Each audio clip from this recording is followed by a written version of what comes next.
So my name's Laurie Bolger, poet and presenter, and I'm here with Chip Grimm, Chip. Yeah, absolutely, and I promised I'd explain. You can call me Grim Chip or Chip Grimm, which is my Facebook handle. And I am the Brothers Grimm. The brother is Grimm. No grossest apostrophe there, which is the kind of stage name, stage handle that I have. So hence Grim Chip or Chip Grimm. But everybody calls me Chip because everybody's been calling me Chip for about the last 35 years. Exactly. And the other interviews have all been with Ranting Poets, right? But you weren't actually ranting at the time. No, I wasn't. But you were a massive part of the movement, and this is the way Tim Wells has described you. Ranting poetry fan, boozer and brawler. Would that be correct, Chip? Oh, yeah, well, it's always nice to be flattered by Tim, yeah, absolutely. I was there at the time, and although I definitely wasn't a ranting poet, I was writing poetry at the time, and I was around about a lot of the bands and the poets, and was a fan of many of them, not such a fan of some of them, but yeah, I was there at the time, all right. Who was your favourite? If you could put one... OK, let's do this. If you could put one gig on from the past, again, what would it be? And who would be there? Cool, dear. Well, I'd reform the Jam, but I wouldn't reform the Jam. If I was to go back, it would be, the Jam at the 100 Club or the Jam at the Nashville or something like that. I was a teenager in '77 when a new wave hit, and it changed everything. And suddenly, I was fortunate. I was in and around the feel goods. I was saying to Tim about this the other day, is that Wilco Johnson was my English teacher, so I was fortunate enough to be in at the rise of the feel goods, and through that, very much aware of what was going on in the pub rock, and then when punk rock hit. So going to see lots and lots of bands. London very accessible from where I lived in Essex, and very quickly got into all that stuff. Ran into Weller in a boozer. Got talking about, because I was poetry and lyric obsessed, like a lot of kids are. Got talking about Pete Townshend's lyrics. Started knocking about the Jam, going to see their gigs. Then off the back of that, when the whole mod thing blew up again, I was a face on that scene. So going to see the Calls and the Purple Hearts and Secret Affair, people like that. At the same time, trying to make sure that you weren't too pigeonholed. I think that was always my thing. I got punk split up very quickly into little diverse factions and all that sort of stuff. And tell me more about that. I wasn't there. Tell me about it. Okay. Well, there was sort of a not a summer of love, a summer of hate. Sort of '77, when if you had short hair, narrow trousers, and a Harrington jacket, a leather jacket, because if you weren't what we used to call a straight or an ordinary, you were pretty much at risk. That's one of the other things we were talking about is you forget how heavy the end of the '70s and start of the 1980s was. It was some pretty heavy shit was going down. You looked different. You were likely to get a clump. It was going down a lot of the time on the street. But music is central to that, isn't it? Like if you had the wrong record in your hands, that's it. That's what Tim was saying. Right, but you could see people. You could see, and that very quickly after '77, it started to split out. You had the mod revival, the ska skinhead thing, the two-tone.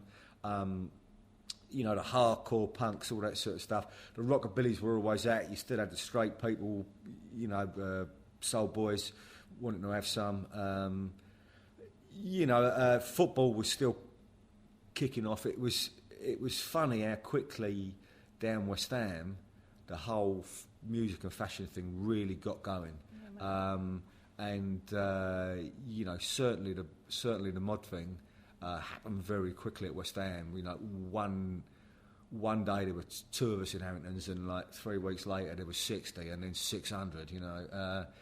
It happened really quick. But I mean, I've never been comfortable with a whole kind of gang culture. I'm a poet, like I'm a solitary lone wolf type. It's a good gang to be in, isn't it? Yeah, I'm in a gang of one, you know. So as Tim says, you know, you've got to look after yourself. But, you know, really good mates through the whole mod thing. But again, there was lots of other good stuff happening at the same time. You know, still some good punk bands going. Some of the mod bands, I say, the Chords, Purple Heart, Secret Affair, not leaving anybody out. You know, some really good bands in there. You know, still other punk bands playing. Some of the good two-tone stuff coming up. Some of the sort of, not the power pop stuff, but the kind of postmodern stuff. I really like the Gang of Four. Elvis Costello was doing some great stuff at the time. Coming out of Liverpool, bands like the Bunnymen and Teardrop Explodes. Coming out of Scotland, Orange Juice, Aztec Camera, all that sort of stuff. And then, like, coming out of all that, you know, the bands that Tim's been talking about, some of the, you know, there was the Upstarts and the Rejects, of course, Sham. And, you know, some of the more oi bands, the Foreskins, who could forget the Kids Next Door, Granty Boy, and then getting into the Redskins, the House Martins, the Pogues, Men They Couldn't Hang, were still knocking out brilliant stuff as a live band. That's amazing, like, overview of the time. Can we talk about Ranting Poetry and how it fitted into this?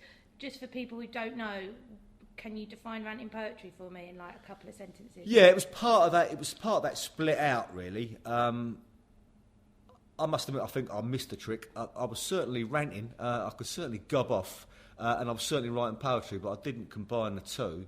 But there were people that did. I mean, you've got to tip your wink to John Cooper Clarke, because he was the first one to make people go, "Oh, right, okay." Do you think he was the first one to make a real massive influence? Well, I think he was already quite an experienced geezer on stage when punk came on, like a number of people were, who went, okay, right, with a bit of an haircut, get some narrow trousers, you know. I'm not saying he jumped on a bandwagon, I'm saying he fitted what happened. He fitted what happened and he made the most of it. Where did he come from, Chip? Well, he's from Salford, Manchester. But where did he come from in terms of getting on the scene? Like, as I understand it, he was already quite an experienced performer, doing a lot of working men's clubs and that sort of stuff. So a bit of comic verse, few gags, all that sort of stuff. So, you know, and some of those northern clubs can be proper rough. So punk was like, well, actually, this isn't too difficult at all. And then, as I say, off the back of that, and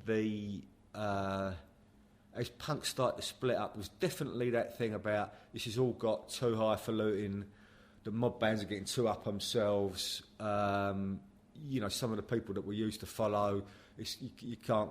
It was harder to get to see the Jam because they were like becoming a really big group. Same with the Clash. Sham gigs were a shambles. There were rows everywhere. People started to play more down. You know, get back to the down to earth. 1, 2, 3, 4. Bang it out. You know, from the floorboards up, writing about the everyday. Which I think is, you know, that's the key thing, writing about the everyday. And one or two folks said, well, you know, we're going to do what Johnny Clarke did. So off we go. So here came the ranters. What is Ranting Poetry? Tell me what that is. For someone that doesn't know. It's personal experience poetry, stood up and spat out without too much in the way of frills or necessarily inordinate amounts of talent. Yeah, amazing. I'll get told off for that. And just storming on stage by the sounds of it, just getting on with it. Just storming on and doing it. Not too much in the way of sophistication. I agree with Tim in some of the things he said. It's like all those scenes that happened all so fast. There was some pretty, and like most things in life, there's some good stuff, there's some bad stuff, there's some mediocre stuff.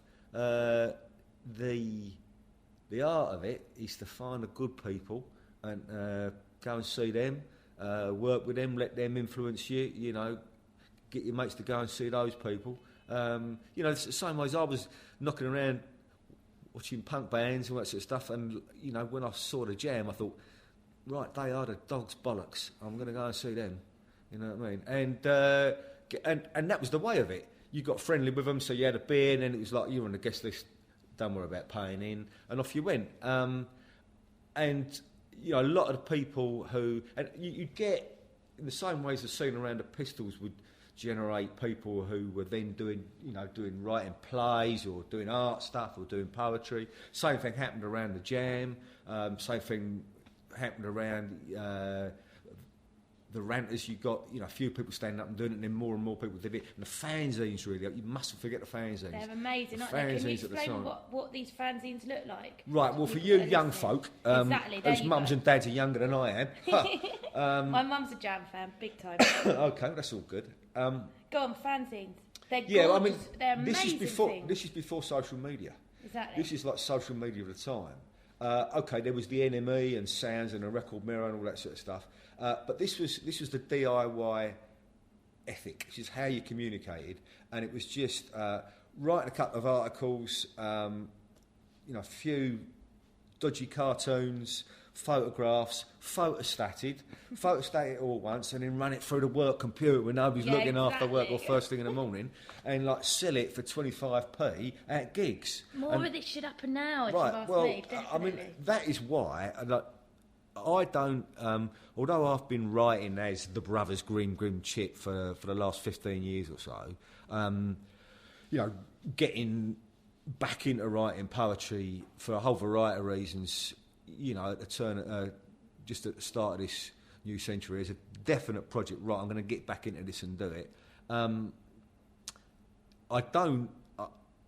doing it for me, not really for anybody else. Do want to communicate, and I'm really appreciative when people say they like my stuff, but not really with any view to doing it professionally or getting published or anything like that. It's just the DIY ethic. I don't send off a lot of poems to magazines or anything like that, or publishers. In fact, I don't really do it. To be fair, I've had enough rejection in my life. More rejection letters I don't need. But with something like Rising, which Tim runs, I am always really proud to be in Rising because it's free, niche, nothing at all, Freeman's, and it's done. Although it's done quite professionally, it's done just like a fanzine. It's amazing, and it's isn't it? handed out. It's handed out on the quiet. It's on the underground. You know, it's like, you know, there's a little network. You're either in the know or you're not. It's like having a secret handle. You know, I'm Grim Chip. Don't give away your real moniker. Like have a secret handle. You know. Exactly. So this DIY culture, right, that went along with Ranting and these gorgeous fanzines and everything like this, and like you say, it's just bung it all together and get on with it, yeah? Yep. Was that reacting to a different sort of poetry scene at the time? Well, was there a more sort of it's academic interesting is that the whole academic poetry thing, the whole Oxford-Cambridge set, and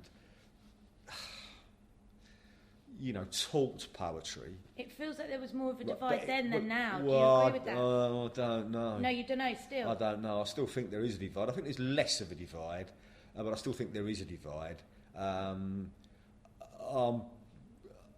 am not going to get into mouthing people off, but there still is definitely a bit of a them and us, definitely. And there's definitely still, although there shouldn't be, a page-stage divide. The one thing I would say is the better reputation you have as being a live poet, the less acknowledgement you get at your actual written stuff. In my perfect world, poetry publishers should turn up at poetry gigs in the same way as A&R men did in the 1970s at punk gigs, and go, blimey, he's good, I'm going to sign him up. But they don't, because people send off ream after ream after ream of like what is, to be fair, just careful writing. And don't get me wrong, and this is like my gripe, if you like, I spend a long time working on my stuff, and I think it works on the page, and I honestly believe that it deserves the kind of work that goes into putting it over well on stage. because my opinion is if you're asking people to turn up and listen to you, do your stuff, and that's one of the things I'd get from the ranters, you've got to put it across. You've got to try and sell it to people. And if you don't, your work has to be extremely strong.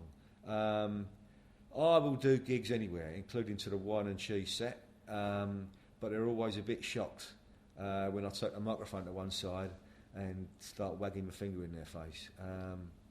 So there you go with that one. That's enough moaning from me. No, moan away, it's fine. Okay, but look, but all this, for me, it's been part of my experience, which is built up in the last 15 years of building what I'm doing now, which I'm going to keep doing, which is the work as the brothers Grimm or Grimm Chip, doing the work that I'm doing now. And, there is a volume in there that one day will come out. But actually, what I say to people is come and see me do live gigs because I do a good live show. Plus, it's the real stuff. And that's what I take from it. It comes from the floorboards up. It comes from the flagstones up.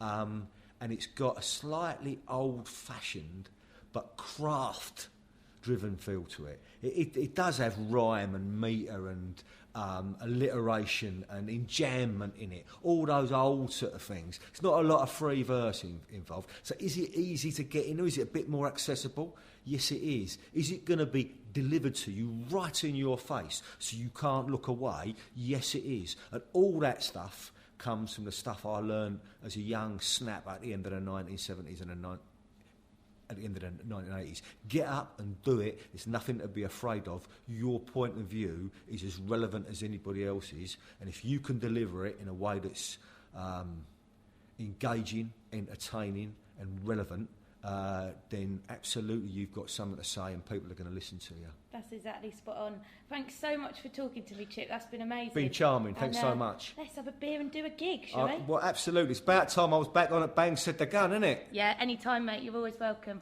Okay.